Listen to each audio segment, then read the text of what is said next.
going to do something very different today. We're going to make our arrows backwards.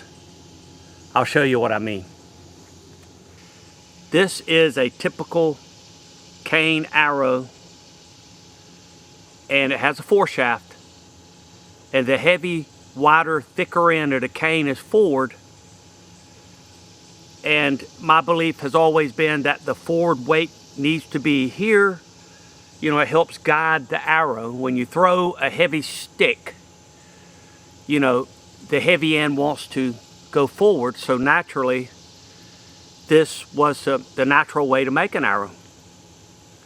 And you were able to, with the larger end, to put in a hardwood foreshaft, which give you a lot of benefits in changing out points and practicing and make things easier. And if you damage this arrow, you could simply just replace, if you hit a rock or something, most of the time you would damage the foreshaft. You could just replace the foreshaft and you didn't have to do all the work on the rest of the arrow to finish it.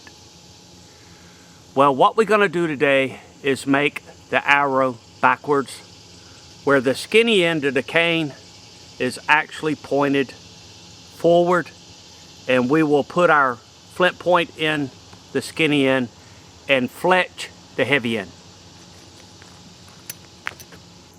I was talking to Scott Jones the other day. For the people that don't know Scott Jones, he's an archaeologist and primitive skills expert. He lives in North Georgia. And he was telling me that he makes his arrows backwards and puts the skinny taper, you know, the point on the skinny taper, and feathers the heavy end. And it just seemed really backwards to me, but we're going to try it today. He also said Ben Kirkland has done some of this, and he is a primitive skills expert himself, a very knowledgeable guy down in Chehaw in Albany, Georgia. So I'll put a little information about those fellows at the end of the video if you want to check them out. But anyway, I've got a beautiful river cane arrow here. I cut this arrow and dried it, and it is almost straight enough to shoot. You could shoot it. It's that straight.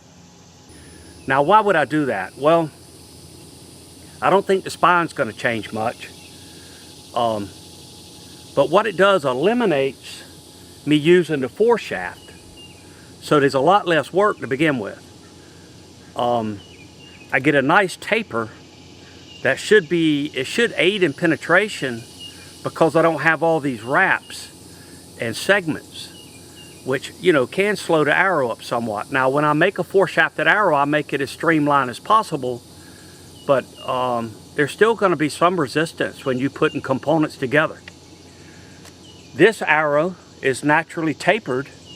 The flint point will go right in the end, and there will be nothing there except for one binding to hold the point on. So it should work out really well, and it's a lot less work.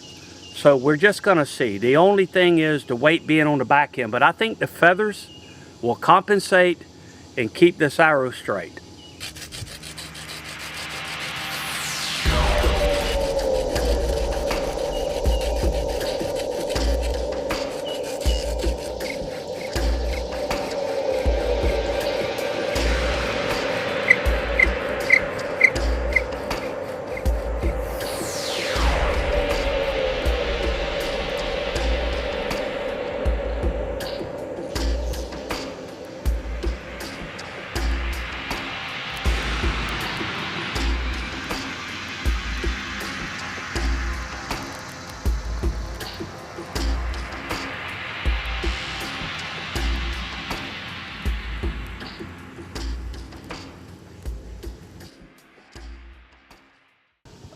Okay, this thing is laser straight with just a little bit of heat.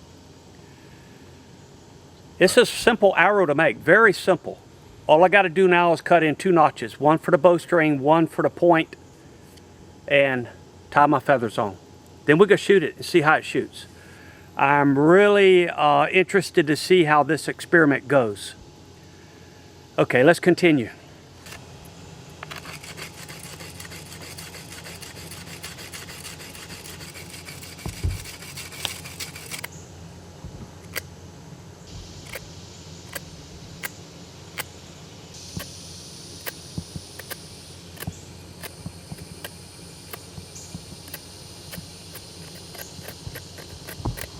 Okay, what I'm gonna do is just rough up where my wraps are gonna be. This is my knot for my bowstring.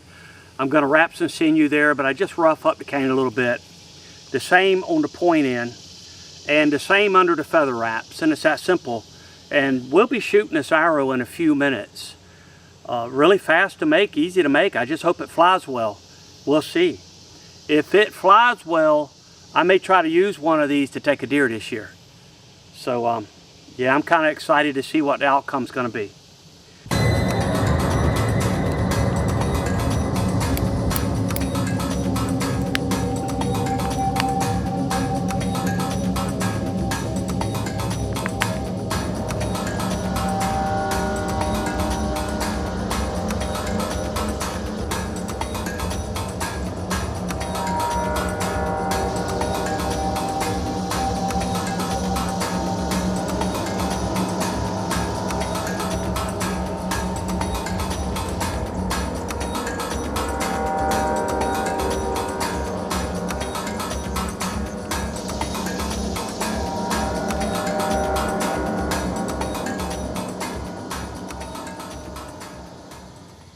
Okay, my arrow's finished. No need for a foreshaft. It tapers down nice and thin. You know, I will say the foreshaft will save you if you hit a rock. You can pull the foreshaft out. You don't lose your arrow. You still got the main body of the arrow. With this, if you hit a rock or hardwood tree, you lose the whole thing. But it is faster to make. Now, will it fly? Let's find out.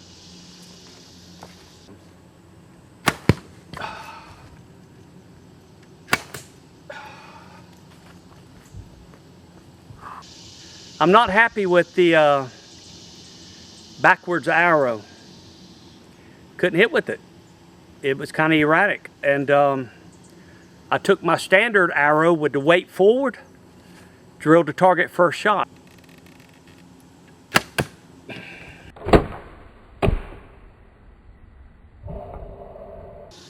It looks like the arrow's flying and it's hitting the same exact spot every time, just top left. So it's got to be the flex of the arrow. I mean, that's my thoughts right now, but I'm going to have to make a few more arrows and try them out. Maybe this arrow is just one of those arrows that, you know, we all make and don't perform like we want. Okay, we made another arrow, same technique. Maybe the other arrow was just too heavy spined. We'll see. Back with the backwards arrow, we're gonna shoot a few shots and we're gonna quit because, man, it is so hot, it's unbelievable.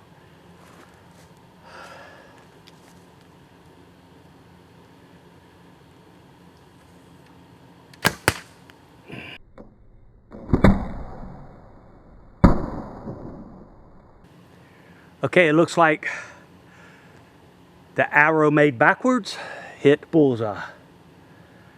Wow, it's pretty good, man.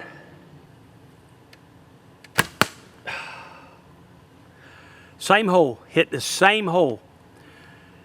The backwards arrow is successful. Absolutely, no foreshaft. The advantage of this is here, a lot faster to make. Of course, if you damage the front end, the arrow's done. But it was fun to do.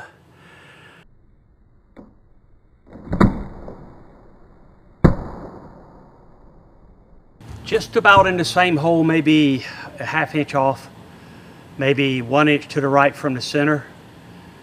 Oh yeah, that'll work, guys. Now granted, this was for 14 steps using a flint point. I would say that last shot is 1/2 inch from bullseye. 1/2 inch from bullseye. You can't get much better than that. The backwards arrow works. And I'm gonna quit because if I don't, I'm gonna be doing a YouTube video on heat stroke. Okay.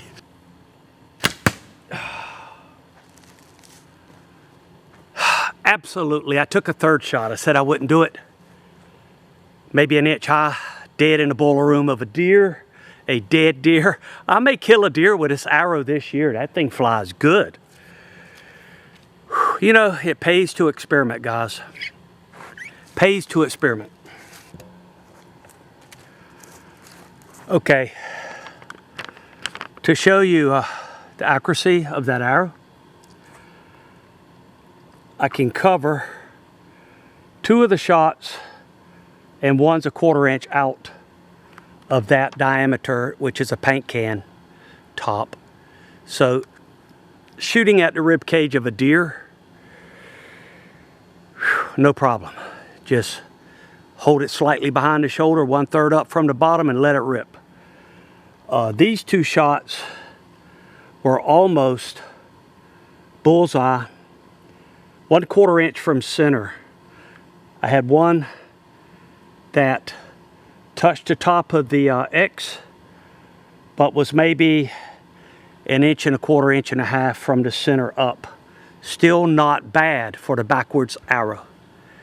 So yeah, this is doable. This is highly doable. You know, a lot of times if you're making a small arrow for a lightweight bow, your arrow tends to be really small diameter on the knock end. With the arrow turned backwards, you don't have that problem. It's much fatter on this end, easy to wrap the sinew and the feathers, tapers down to the front, and the flint point is just cut right in. Just make sure you do a lot of wrapping back here.